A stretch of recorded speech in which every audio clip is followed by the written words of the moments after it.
and worse.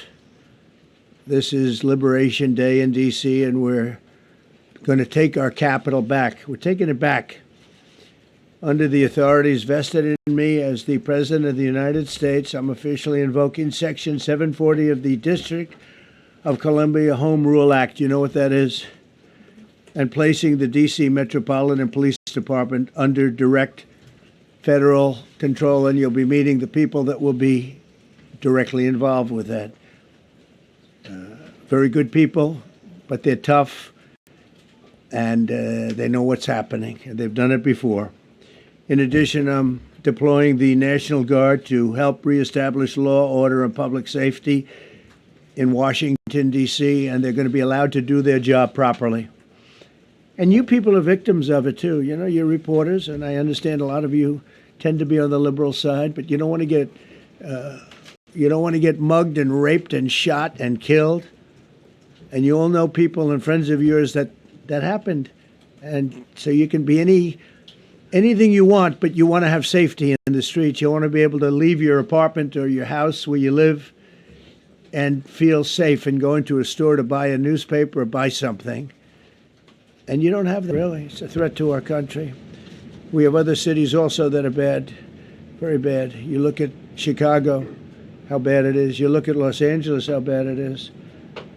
We have other cities that are very bad. New York has a problem.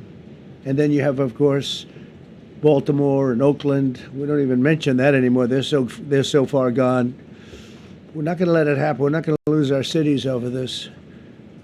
And this will go further. We're starting very strongly with D.C., and we're going to clean it up real quick, very quickly, as they say, back long, because I've instructed them and told them whatever happens, you know, they love to spit in the face of the police. As the police are standing up there in uniform, they're standing and they're screaming at them an inch away from their face, and then they start spitting in their face. And I said, you tell them, you spit and we hit. His local leadership, the radical left city council, adopted no cash bail. By the way, every place in the country where you have no cash bail is a disaster. That's what started the problem in New York, and they don't change it. They don't want to change it. That's what started it in Chicago. I mean, bad politicians started it, bad leadership started it, but that was the one thing that's central, no cash bail. Somebody murders somebody and they're out on no cash bail before the day is out. We're going to end that in Chicago. We're going to change the statute. I spoke with Pam and Todd and everybody. We're going to change the statute, and I'm going to have to get the Republicans to vote because the Democrats are weak on crime, totally weak on. But we're going to change no cash bail. We're going to change the statute and get rid of some of the other things, and we'll count on the Republicans in Congress and Senate to vote. We have the majority, so we'll vote. We don't have a big majority, but we've gotten everything, including the great, big, beautiful bill. We only have 30 policemen or women. He said, we have 3,500. We need more. You don't need more. That's so many. I never heard. That's like an army. How could you need more than 3,000? It just happened 2 minutes ago. Sir, they've requested more police. Oh, what do they have? About 3,500. I said, 3,500? This is not a big area. They said, there's nothing you can do. Kamala was the border czar. She never called one of the Border Patrol agents who are great. ICE is great. Never spoke to anybody. Never went there. But she was the border czar. And everybody said it was impossible to fix. I fixed it in 3 months. No, really. I fixed it the first week, but really fixed it over the last couple of months. And I mean, literally to a point where, as I said, 0 illegals entering our country in the last 90 days. The U.S. Marshal Service, Secret Service, Department of Homeland Security, they got some police, but they're rough police, and they do their job. They don't have crime. We're not going to have crime either. They made dozens of arrests, and that's what starts to happen. Again, cashless bail. Watch what we do with that emergency. And it's embarrassing for me to be up here. You know, I'm going to see Putin. I'm going to Russia on Friday. Attorney General Pam Bondi, who's fantastic, is taking command of the Metropolitan Police Department as of this moment. To the mayor, our new DEA administrator, who's one of the top in the country. He better be Terry. If you're not, I'm going to get rid of you so fast. Terry Cole. Terry, thanks. Very good. We just got him. Most highly recommended person. And you'll be designated as the interim federal commissioner of the Metropolitan Police Department. Okay? And you run them tough. They're good. You have a lot of good people. You have people that shouldn't be there. You also have people that shouldn't be there. They got in there because of woke. But you have a lot of great police. And those people are the ones that want to help you. This city will no longer be a sanctuary for illegal alien criminals. We will have full, seamless, integrated cooperation at all levels of law enforcement, and we'll deploy officers across the district with an overwhelming presence. You'll have more police, and you'll be so happy because you'll be safe. When you walk down the street, you're going to see police, or you're going to see FBI agents. We're going to have a lot of agents on the street. You're going to have a lot of essentially military, and we will bring in the military if it's needed, by the way. We're going to have National Guard. But Pete Hegseth will tell you about it. We will bring in the military if needed. People say, oh, that's so terrible. He's going to bring in, it's been used many times over the years. I don't think we'll need it. I think we've got so many great people, including the people that are in the police department with proper leadership. They're excited about the announcement you're making today. Thank you. Very good. Great job you're doing. Thank you very much. Pete, could you say something about the military, if you would? Well, Mr. President, it's an honor to be here. And at your direction this morning, we've mobilized the D.C. National Guard. It'll be operationalized by the Secretary of the Army, Dan Driscoll, through the D.C. Guard. You will see them flowing into the streets of Washington in the coming week. At your direction as well, sir, there are other units we are prepared to bring in. Other National Guard units, other specialized units. They will be strong, they will be tough, and they will stand with their law enforcement partners. This is nothing new for DOD. As the President noted, at the border, we've got 10,000 troops down there who've been operating in defense cooperation areas, defense zones, where there's zero illegal crossings because of troops on strikers scanning the border. We've been protecting other people's borders for 20 years. It's about time we protect our own. And we're working with ICE and CBP. In Los Angeles, we did the same thing, working with the California National Guard, working with ICE officers. ICE officers deserve to do their job and not be attacked. We will work alongside all DC police and federal law enforcement to ensure this city is safe, this city is beautiful.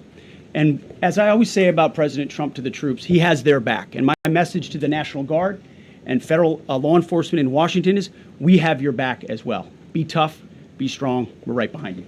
Thank you, Mr. President. I'm going to ask Pam, because she's now, as you heard me say, she's really in charge of a lot of what we're talking about. She's done an incredible job. People are going to start to see the fruits of her labor. And Pam, maybe you could say a few words about what we're talking about here. Sure, President. Let me be crystal clear. Crime in D.C. is ending and ending today. We are going to use every power we have to fight criminals here. President, thank you for caring about our capital. Families come here every summer. Our museums are free. We have the National Zoo. We have the National Gallery. D.C. should be a place where everyone can come and feel safe. Behind me and to my side, we have some of the best career law enforcement and prosecutors in the country who are ready to take this on. As the President said, Terry Cole is going to be supervising the Metro Police Department.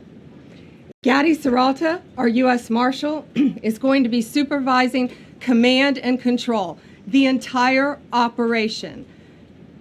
Our Deputy Attorney General, Todd Blanche, and I will be working with them closely, along with our great FBI Director, Kash Patel. Kash is going to talk to you in a minute about what we did in Virginia recently with Governor Youngkin. Many of you covered that, and it was tremendously successful.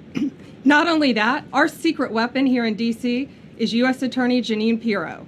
one of the toughest prosecutors and a former judge, and she is going to be talking about juvenile crime, how it's out of control here, and what she's going to do to fight back. No more crime rampant in our beautiful capital. No more teenage girls beating a disabled man to death.